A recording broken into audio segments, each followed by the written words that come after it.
اعوذ باللہ من الشیطان الرجیم بسم اللہ الرحمن الرحیم الحمد للہ رب العالمین الصلاة والسلام علی اشرف الانبیاء والمرسلین وآلہ الطیبین الطاہرین المعصومین اما بعد فقد قال اللہ الحکیم فی کلامہ المجید وقولہ الحق بسم اللہ الرحمن الرحیم یا ایہا الذین آمنوا قوا انفسکم واہلیکم النار وقودها الناس والحجارہ صلوات۔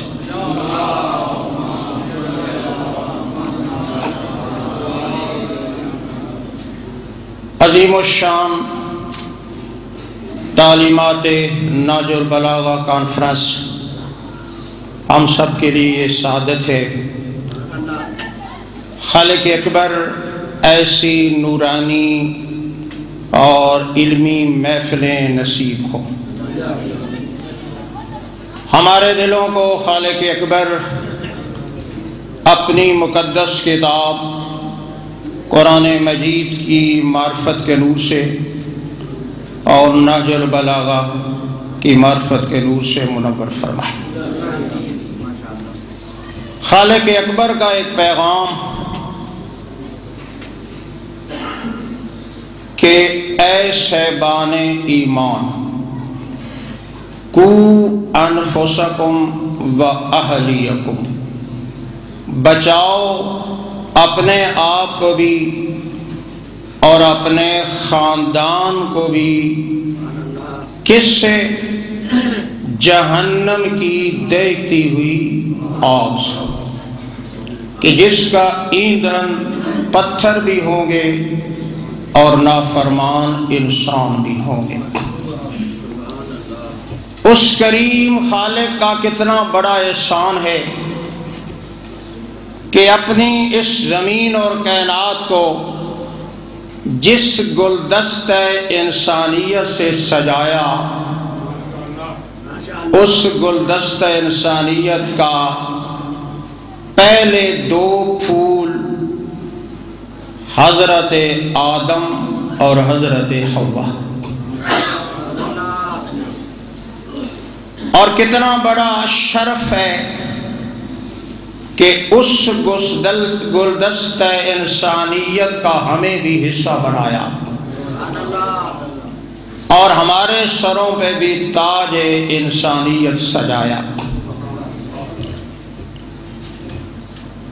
انسان جو عظمت رکھتا ہے اس عظمت کی طرف ہمیں متوجہ ہونا چاہیے کہ بے حیثیت انسان کے وہ عظمت کیا ہے اور اس عظمت کی حفاظت کیسے کر سکتے ہیں۔ ہر خاندان مل کر جب اکٹھے ہوتے ہیں، بہت سارے خاندان اور فیملیز، تو بنتا ہے انسانی معاشرہ۔ اب ہم بھی کسی نہ کسی خاندان کے رکن ہیں، آپ بھی رکن ہیں، تو اس خاندان کے حوالے سے یہ پیغام ہے خالق اکبر کا کہ اپنے خاندان کو بچاؤ اور اپنی ذات کو بھی بچاؤ اللہ کے عذاب سے۔ خاندان کے بنیادی رکن جن سے خاندان تشکیل پاتا ہے، دو رابطوں کا نام ہے خاندان،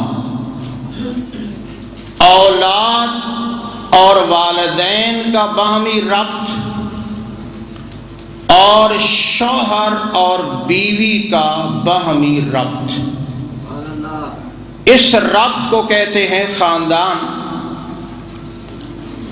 یہ خاندان کیسے کامیاب زندگی گزار سکتا ہے کہ تاکہ ہر خاندان اس معراج تک پہنچ جائے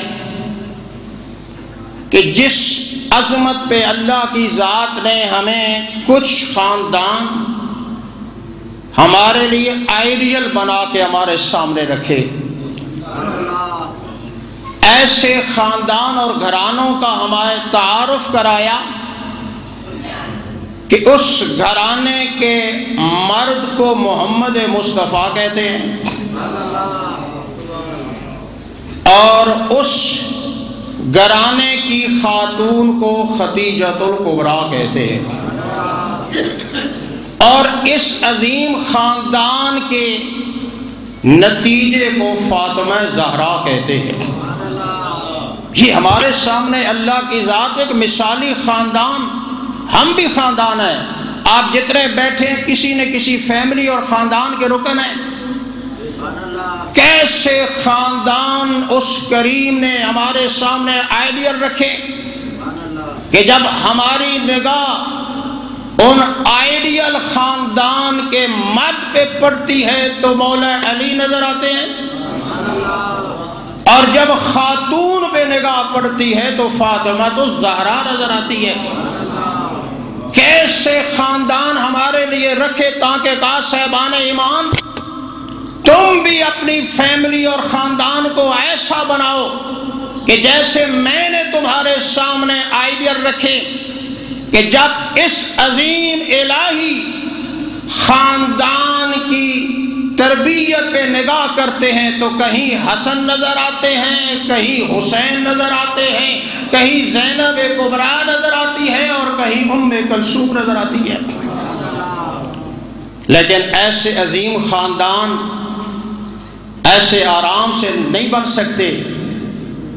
خاندان کے ضروری ہے کہ جو دو رکن ہیں مرد اور عورت، ان کی تربیت شادی سے پہلے ضروری ہے۔ خاندان کا رکن بننے سے پہلے ان دونوں کی تربیت ضروری ہے۔ مرد ہے تب بھی، عورت ہے تب بھی، اس لیے کہ اگر مرد ہے تو اس نے دو منصب، دو عہدے جو اللہ نے اسے دیے ہیں وہ دو عہدے نبھانے ہیں۔ کوئی بھی مرد ہے، ہم سب اس میں شریک اور حصہ ہیں۔ مرد ہے تو یا اس نے گھر کا سرپرست بننا ہے یا خاندان میں بے حیثیت شوہر کی زندگی گزارنی ہے۔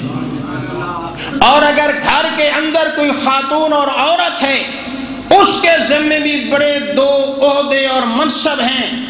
ایک منصب خاتون کا یہ ہے کہ اس نے شریف زوجہ کا کردار اپنانا ہے اور دوسرا اس نے ماں کا کردار اپنانا ہے، مربیہ کا جو ہے وہ کردار اپنانا ہے۔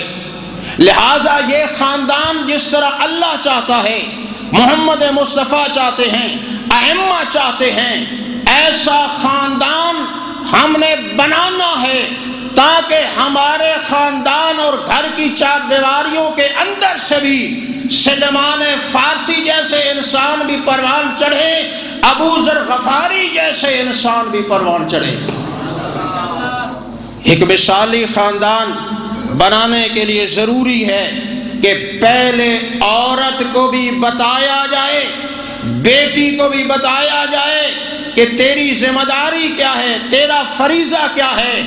جب ہم اس خاندان کے ان ارکان کی پہلی تربیت کریں گے، اسے آگاہی دیں گے، پھر جب خاندان بنے گا تو یہ خاندان ایسا ہوگا جس پہ رب بھی راضی ہے، محمد مصطفیٰ بھی راضی ہیں اور اہل بیت علیہ الصلوۃ والسلام بھی راضی ہیں۔ خاندانی مثال بنانے کے لیے ضروری ہے کہ جب ہم اس خاندان، ایمانی خاندان، انسانی خاندان، ایک شیعہ خاندان، ایک متقی خاندان بنانے کے لیے جب ہم کسی مرد کا رشتہ تلاش کرنے کہیں جائیں، جب ہمیں ایک لڑکے کا رشتہ درکار ہو، اس وقت ہماری نگاہ کیا ہونی چاہیے کہ فقط ہمیں ایک دلہا، ایک خوبصورت داماد ایک خوبصورت گھر کا فرد نہیں، بلکہ نگاہ میں یہ ہونا چاہیے کہ ہم جا رہے ہیں ایک خاندان کے سرپرست کی تلاش کے لیے اور ایک بہترین شوہر کی تلاش کے لیے جا رہے ہیں، یہ نیت ہونی چاہیے۔ اور اگر کہیں ہم اپنی اولاد کے لیے بیٹی کا رشتہ مانگنے کے لیے جا رہے ہوں، اس وقت ہماری سوچ اور ہماری نگاہ کیا ہونی چاہیے؟ وقت ایک خوبصورت دلہن نہیں، ایک امیر ترین خاندان کی عورت تلاش نہیں کرنی۔ ہر مومن کے ذہن میں یہ ہونا چاہیے میں جا رہا ہوں اس خاندان کے لیے بہترین ماں تلاش کرنے کے لیے، اس خاندان کے لیے بہترین مربیہ تلاش کرنے کے لیے میں جا رہا ہوں۔ جب اس نیت سے انسان جائے گا خاندان کے مرد کی تلاش کے لیے بھی، خاندان کے لیے خاتون کی تلاش کے لیے، تو پھر ایسے گھر کے اندر جو اولاد پروان چڑھے گی اس کا کردار کیا ہوگا، اس کی رفتار کیا ہوگی؟ وہ آپ زیارت ابوالفضل العباس میں پڑھتے ہیں کہ حضرت ابوالفضل العباس کی زیارت شب جمعہ پڑھتے ہیں، یہ نوجوانوں کے لیے نمونہ ہے۔ ایک شیعہ نوجوان کیسا ہونا چاہیے؟ آپ قبلہ رخ کھڑے ہو جاتے ہیں اور اپنے سرکار وفا مولا کو سلام بھیجتے ہیں، السلام علیک ایھا العبد الصالح المطیع للہ ولرسول وامیر المومنین والحسن والحسین۔ ہمارا سلام ہو اس آقا پہ جوانوں کے لیے۔ حضرت عباس کا یہ تعارف بہت بڑا نمونہ ہے۔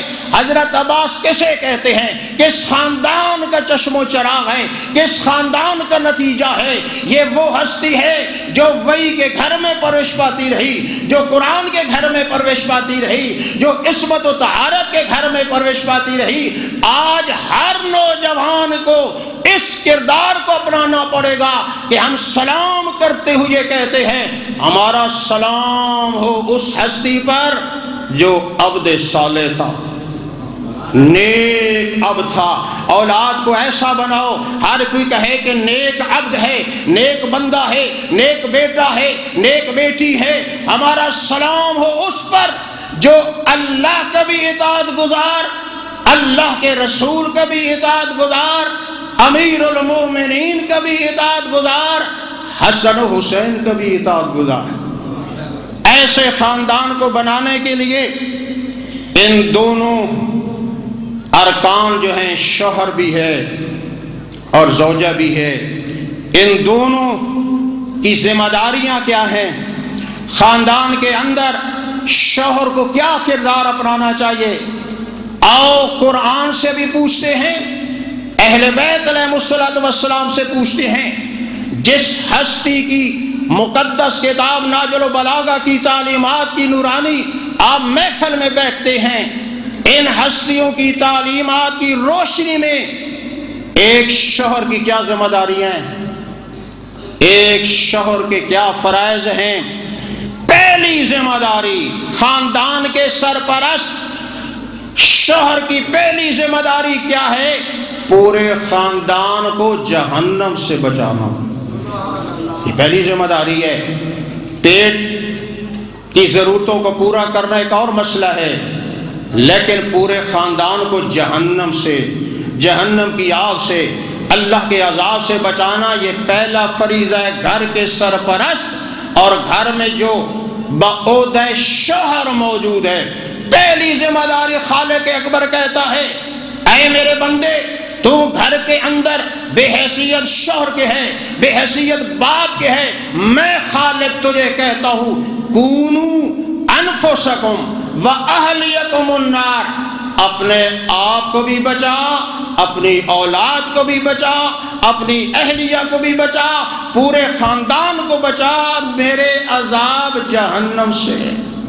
یہ پہلی ذمہ داری۔ دوسری ذمہ داری کیا شوہر کی بنتی ہے؟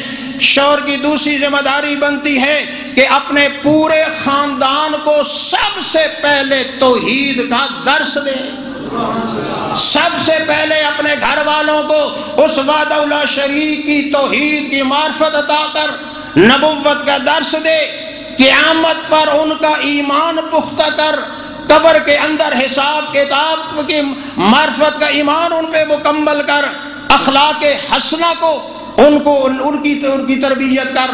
شوہر کی ذمہ داری گھر کے اندر، معصومین بتا رہے ہیں سید الانبیاء وَنَهْيِهِمْ عَنَ الْقَبَاحِ وَحَثِّهِمْ عَلَى أَفْعَالِ الْخَيْرِ، شوہر کی ذمہ داری ہے اپنے خاندان کے جتنے بھی افراد ہیں، بیوی ہے، بیٹا ہے، بیٹی ہے اور کوئی زیر کفالت ہے، اسے برائیوں سے بچانا شوہر کا کام ہے، باپ کا کام ہے۔